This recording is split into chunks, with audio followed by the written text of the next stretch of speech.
Bonjour, nous sommes le 10 janvier 2019. Alors, voilà, donc nous avons eu encore hier soir, mercredi, un café philo McDo. Actuellement, on revient à une moyenne de 3 cafés philo McDo par semaine, le lundi soir, le mercredi soir et le vendredi soir, dans les 3 cas à 23h, au même endroit, au Châtelet, boulevard de Sébastopol à Paris.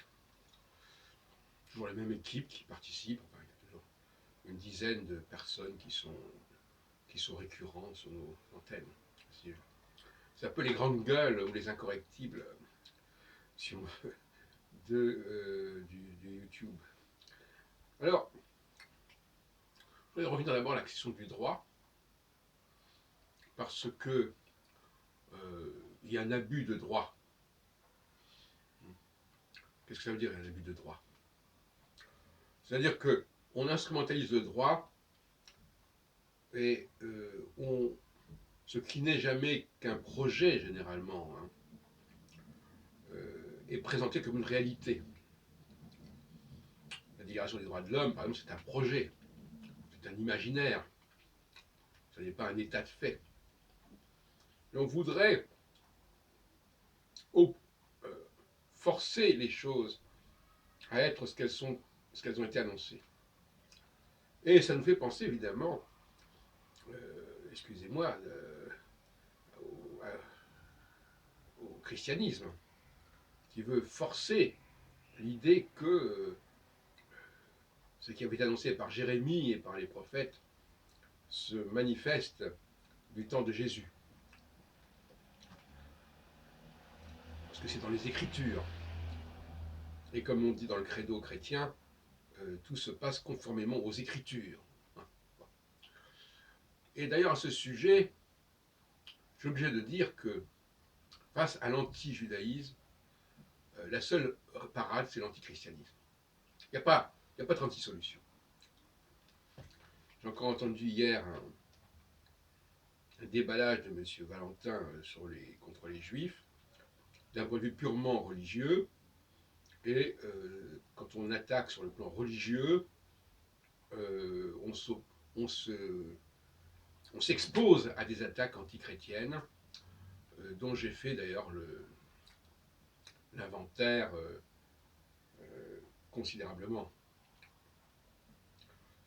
Je crois que concernant l'anti-judaïsme chrétien, c'est une affaire qui est réglée, même si d'autres encore, comme Valentin, croient pouvoir le faire. D'ailleurs, il n'ose pas le faire en face de nous, il le fait en face de chrétiens ou qu'il croit chrétiens. Parce que l'autre jour, il y a une dame avec qui j'étais qui a dit qu'elle était orthodoxe, alors en réalité elle était juive, et il lui a déballé son topo qui évidemment fait sens pour les chrétiens. Il rentre dans une logique anti-juive qui est liée à un certain discours chrétien. Bon. Ça n'a pas disparu. Par contre, l'antisémitisme lié à l'existence du sionisme, c'est un autre sujet, ce sont d'autres arguments. L'antisémitisme lié au pouvoir des juifs dans la société moderne depuis quelques siècles, confère les protocoles de Salvation, c'est aussi un autre sujet.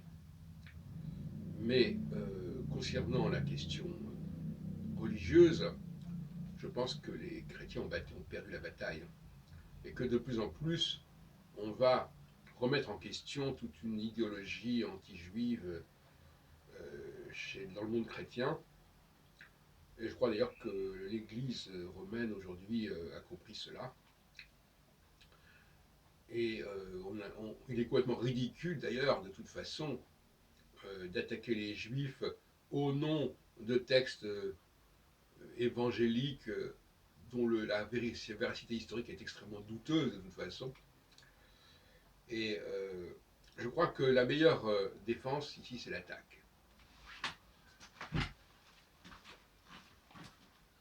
Le juif doit attaquer parce que c'est la seule solution à ce niveau-là.